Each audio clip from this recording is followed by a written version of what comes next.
సోదరిమణి మండలాధ్యక్షురాలు సుభద్ర గారు సడ్వలి గారికి మా సీనియర్ నాయకులు వెంకటరెడ్డి గారు, రాజయ్య గారు, దేవేందర్ గారు, జెడ్పీటీసీ సభ్యురాలు సీనియర్ గా ఉన్న మరి శారద గారు, మరి దుర్గయ్య గారు, మొన్ననే ఎన్నికలకు ముందు మా సీనియర్ నాయకుడు లచ్చయ్య మళ్ళా తిరిగి వచ్చాడు. అదేవిధంగా అనేక మంది నాతో పాటు నడిచిన ఇప్పుడు మాజీ లేని సర్పంచులు, మాజీ సర్పంచులు, ఎంపీటీసీ సభ్యులు, అదేవిధంగా మాజీ ఎంపీటీసీ సభ్యులు, మరి మండల అధ్యక్షులు, యువజన కాంగ్రెస్ సంబంధించిన నా మిత్రులు, అదేవిధంగా ఎన్ఎస్సిఐ మహిళా కాంగ్రెస్ సంబంధించిన సోదరిమణులతో పాటు పాత్రికేయ మిత్రులందరికీ నమస్కారం. అంబులెన్స్ పోనీవా?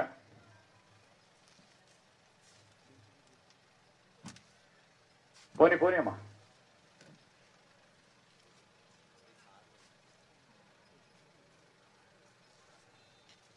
పర్లేదు ఎమర్జెన్సీ ఉంటుంది. ఈరోజు మనం అందరం కూడా మహాముత్తారం మండల కేంద్రంలో ఇది ప్రధాన కూడలి. నేను మా అక్కలకు చెల్లెలకు చెప్పిన, మన కాంగ్రెస్ పార్టీ ప్రభుత్వం రాబోతా ఉంది. ఏం చెప్పినా గుర్తుందవ్వా? ఇదే వేదిక ద్వారా ఆ రోజు ఆలస్యమైన ఒకటే మాట చెప్పిన, అమ్మ ఓటేయండి, మీకు ఉచితంగా మా ఇంతకుముందు సోదరులు చెప్పినట్టు ఉచిత బస్సు ప్రయాణం కలిగిస్తాము మహిళా సోదరులకు చెప్పిన. ఏం చెప్పినా, మీకు మీ భర్తపై కోపం వచ్చినా చెప్పినా లేదా? మీ భర్తపై కోపం వచ్చినా అవ్వగారింటికి పోవాలంటే ఆయనను పైసలు అడగకుండా బస్సు ఎక్కి మీ అవ్వగారింటికి పోయి కోపం తక్కువైనాక మళ్ళా తిరిగి ఆయన రమ్మంటే వచ్చడానికి వీలు చేస్తా అని చెప్పినా లేదా? ఫ్రీగా. ఈరోజు మేము చెప్తా ఉన్నాం, మహిళా సోదరులకు, మా అక్కలకు, చెల్లెలకు వారి అవసరాల నిమిత్తం ఈరోజు హాస్పిటల్ పోవాలన్నా, లేకుంటే పిల్లల స్కూల్కి పోవాలన్నా, మార్కెట్కి పోయి వస్తువులు కొనుక్కోవాలన్నా, ఎక్కడికి పోవాలన్నా ఆ అక్కకి చెల్లకి భారం పడొద్దు అనే ఉద్దేశంతో కాంగ్రెస్ పార్టీ ఈరోజు 6 గ్యారంటీలో భాగంగా మీకు మహిళా సోదరులందరికీ బస్సు ప్రయాణం ఫ్రీ పెట్టింది. ఈ బస్సు ప్రయాణం ఫ్రీ పెట్టినాం. రేపు ఈ టీఆర్ఎస్ వాళ్ళు వస్తున్నారు, బీజేపీ వాళ్ళు వస్తున్నారు. వాళ్ళకు ఓటేసినాం అనుకో ఏమవుతుంది? వాళ్ళు ఇయ్యలేని పరిస్థితి. వాళ్ళు అట్లాంటి వాళ్ళకు ఓటేద్దామా? ఇంతకుముందే చెప్పిండు, నేను ఆ రోజు చెప్పినా ఎవరు నమ్మినో లేదో, 200 యూనిట్ల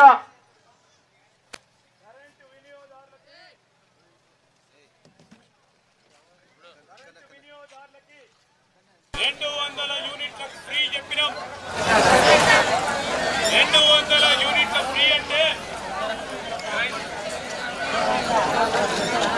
200 యూనిట్ల వరకు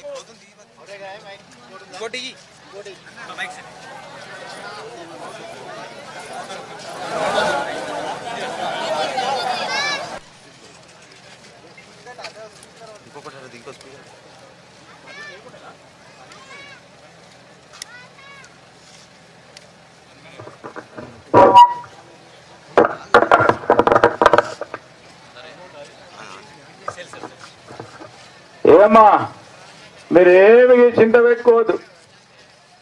ఏం లేదు, నేను చెప్పిన ప్రతి మాట నిలబడే నాయకుడే ఈ శ్రీధర్ బాబు, ఈ శ్రీపాదరావు గారి కుటుంబం. ఏడ వెనుక పోయేది లేదు, ఎవరికి భయపడేది లేదు. ఈరోజు 200 యూనిట్ల వరకు ఉచితంగా కరెంట్ ఇస్తామన్నాం. ఏడు నుంచి వస్తారయ్యా వీళ్ళు కల్లిపుల్లి మాటలు పెడతా అన్నారు. మా రాజబాబు నిలబడ్డాడు ఎంపీటీసీ ఆడ. ఎట్లు ఇస్తారు సార్ అన్నాడు. చాలా మందికి అనుమానం ఉండే, మా దుర్గయ్యకి అనుమానం ఉండే, ఈ సార్ వస్తున్నాడు ఈ మాట చెప్తుండని. ఈ మండలంలో, ఈ మహాముత్తారం మండలంలో 200 యూనిట్ల వరకు జీరో బిల్లు 100% మందికి మహాముత్తారానికి సంబంధించిన మా అక్కలకి, చెల్లెలకి, అన్నలకి, తమ్ములకి కరెంటు బిల్లు రావటం లేదు. గత నెల నుంచి వస్తుందా జీరో బిల్లు. ఈ జీరో బిల్లు మనం నిలబెట్టుకోవాలి కదా. వాళ్ళకేస్తే నిలబడుతుందా? నిలబడదు. ఆలోచన చేయి. ఇప్పుడు బిల్లు లేదు. మనం దాని గురించి వంశీకృష్ణ గారికి గెలిపియాలి కదా. మళ్ళా అడుగుతాడు కదా నీ గురించి, ఏ శ్రీధర్ బాబు మళ్ళా 200 యూనిట్లు చెప్పినావు, ఏడికి పోయినావని పార్లమెంట్ మెంబర్ గా ఎన్నికైనాక నన్ను అడుగుతాడా? అడగడా? అడిగే అవకాశం ఇయ్యాలా ఆయనకు. 200 యూనిట్ల వరకు ఫ్రీ ఇచ్చినాం. మన అందరికీ గ్యాస్ సిలిండర్లు ఉన్నాయా? గ్యాస్ సిలిండర్లు ఆ రోజు 1200 రూపాయలు ఉండే. మేమేం చెప్పినాం? 500 రూపాయలకే కాంగ్రెస్ పార్టీ ప్రభుత్వంకి వస్తే 500 రూపాయలకే సిలిండర్ ఇస్తామన్నాం. సిలిండర్ 500కు వస్తుందా లేదా? ఈ రోజు 500 రూపాయలకే సిలిండర్ ఇచ్చే కార్యక్రమం గత నెల మొదలు పెట్టినాం. ఈ నెల మీకు సిలిండర్ వస్తేనే మీకు తిరిగి బ్యాంక్ అకౌంట్లా, మీకు తిరిగి పడుతుంది బ్యాంక్ అకౌంట్లా. ఇది కాంగ్రెస్ పార్టీ ఇచ్చిన వాగ్దానాల్లో ప్రధానమైన అంశాలు. ఇంతకుముందే పెద్దలు వివేక్ గారు చెప్పారు. పేదవారికి వైద్య సదుపాయం గురించి రాజీవ్ ఆరోగ్యశ్రీని పెంచి ఈరోజు అందరికీ అందుబాటులో ఉంచినాం. ఈ రాజీవ్ ఆరోగ్యశ్రీ కింద ఇదే మా ముత్తారంలో దాదాపు 100-200 మంది దీన్ని ఉపయోగించుకున్నారు. అది మనం ఆలోచన చేయాలి. మరొక మాట చెప్పినాం. ఏం చెప్పినాం? ఆ రోజు ఇంతకుముందు పెద్దలు వివేక్ గారు ఉండే పార్లమెంట్ సభ్యులుగా ఇందిరమ్మ ఇల్లు ఇస్తామన్నాం. ఆ రోజు ఇందిరమ్మ ఇల్లు ఇచ్చినాం. ఆ రోజు కొంతమంది పేదవాడిని ఉపయోగించుకొని బాగుపడే ప్రయత్నం చేశారు. ఈసారి ఆ విధంగా కాకుండా నేను గాని రాబోయే కాలంలో పార్లమెంట్ గా తప్పకుండా ఎన్నిక కాబడతా ఉన్న వంశీకృష్ణ గారు గాని ఈ ప్రాంతంలో ఉన్న పేదవారికి, ఇల్లు లేని నిరుపేదకి ఎప్పటి నుంచి మొదలు పెడతాం? జూన్ 6వ తారీఖు తర్వాత, ఎలక్షన్ తర్వాత వెంటనే మీ ఇళ్లలోకి వచ్చి ఇల్లు లేని నిరుపేదను గుర్తిస్తాం. ఇల్లు లేని నిరుపేదను గుర్తిస్తాం. మా నాయకుడు, మా వెంకటరెడ్డో, మా రాజయ్యనో, మా దుర్గయ్యనో, మా సడవలో, మా సుభద్రనో, మా శారదనో, లేకుంటే మా యువజన కాంగ్రెస్ మిత్రులు, లేకుంటే మహిళా నాయకులు చెప్పినట్టు కాదు. ₹1 ఖర్చు లేకుండా ఇల్లు లేని నిరుపేదకి ఇల్లు ఇచ్చే కార్యక్రమం చేస్తాం. నేనే చేస్తా. మా తమ్ముడు శ్రీనివాస్ ఈ రోజు ఈ ప్రాంతానికి సంబంధించిన అనేక సమస్యలపై స్పష్టంగా, నీతివంతంగా మేము అందుబాటులో ఉన్నా లేకున్నా ఒక ప్రయత్న భాగంలోనే ముందుకు తీసుకెళ్తా ఉన్నాం. నేను మా నాయకులకు, సోదరులకు అందరికీ చెప్తా ఉన్నాం, ఏ సంక్షేమ పథకం విషయంలో ఈ ప్రాంత ప్రజలందరికీ కూడా మనవి చేస్తా ఉన్నా.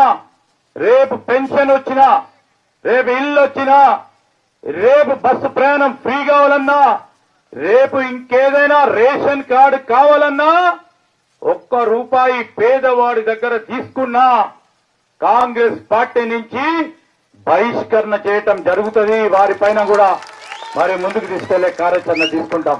ధైర్యంగా ఉండండి పేదవాళ్ళందరూ. చిన్న చిన్న తప్పులు ఇంతకుముందు జరిగి ఉండవచ్చు, తెలుసో తెలియకుండానో. ఈ మారు ఎవరు చేసినా ఉపేక్షించేది లేదు. ఈ జూన్ 6వ తారీఖు నుంచి ఎవరికైతే భూమి ఉంటుందో, ఇల్లు లేదో, మొదటి దఫలో మన నియోజకవర్గానికి వచ్చే 3500 ఇళ్లలో అసలు సిసలైన పేదవారికి, స్థలం ఉండి ఇల్లు లేని వారికి జూన్ 6వ తారీఖు తర్వాత ఈ ఎన్నిక ప్రక్రియ జరుగుతుంది. ఎన్నికలు నడుస్తా ఉన్న తరుణంలో మీరందరూ కూడా ధైర్యంగానే కార్యకర్తలకు, నాయకులకు, మిత్రులందరికీ చెప్తా ఉన్నాం. పోయి ప్రతి గ్రామంలో కాంగ్రెస్ పార్టీకి బలం చేకూర్చే విధంగా పార్లమెంట్ ఎన్నికల్లో చేతి గుర్తు కోటేసే కార్యక్రమాన్ని చేయమని కోరండి. మనం చెప్పినట్టు ఇల్లు ఇస్తామని చెప్పినాం. ఇల్లు ఇచ్చే కార్యక్రమాన్ని మొదలు పెడతాం. అదేవిధంగా నేను మీ అందరికీ మనవి చేస్తా ఉన్నా, ఈరోజు చాలా మందికి 10 సంవత్సరాల కాలం పాటు రేషన్ కార్డు లేదు. కొత్త రేషన్ కార్డులు ఇయ్యలే. మన బిడ్డ పెళ్ళైతే అత్తగారింటికి పోతే, లేకుంటే మీ కొడుకుకు పెళ్ళైతే కోడలు మన ఇంటికి వస్తే కోడలు పేరు లేదు రేషన్ కార్డులా. బిడ్డ అత్తగారింటికి పోతే ఆడ రేషన్ దొరకలే.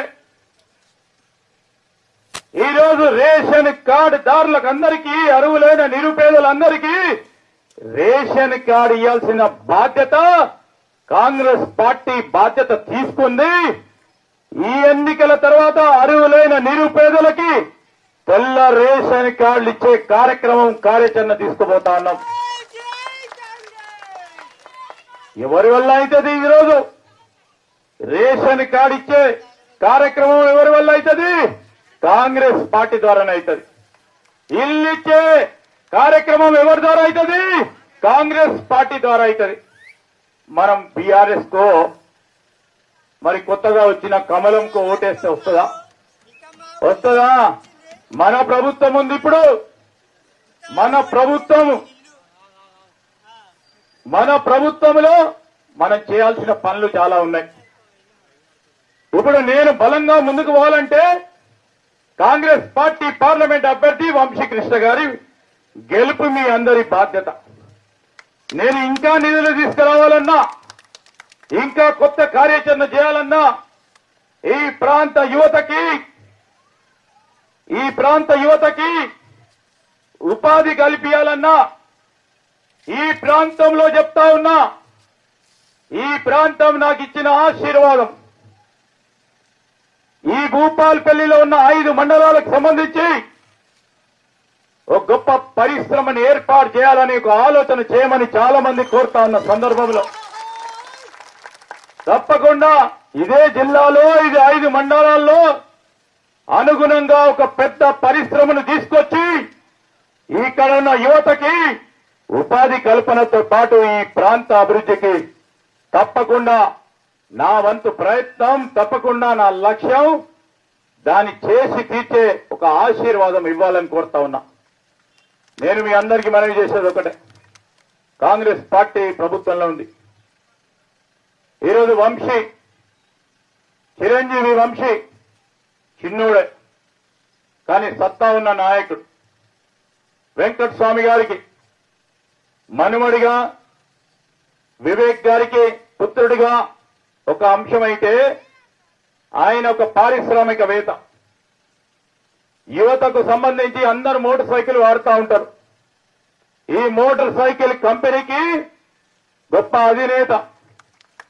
దాదాపు 5,000 మోటార్ సైకిళ్లు మొన్ననే పరిశ్రమ ఏర్పాటు చేసి 5,000 మోటార్ సైకిళ్లని తన సొంత బలంతో, వివేక్ గారి బలం తీసుకోకుండా సొంత బలంతో ముందుకు నడిపిన వ్యక్తిగా అనేక మంది యువతకి ఉపాధి కల్పించి తన పరిశ్రమలో నిలబెట్టుకున్న వ్యక్తిగా మనం అందరం కూడా దృష్టిలో పెట్టుకొని రేపు యువతకి సంబంధించి ఉపాధిని ఏ విధంగా కల్పించాలి, ఏ విధంగా ఈ ప్రాంతంలో ఇంకా మెరుగైన విద్యను, వైద్య సౌకర్యాన్ని, మహిళా సోదరులకు ఉపాధి, వారికి ఉన్న అనుభవంతో మేము ప్రోత్సాహం చేసి మరి గొప్ప ఆలోచనలను ఈ ప్రాంతంలో పెట్టాలని మేము కోరినాం.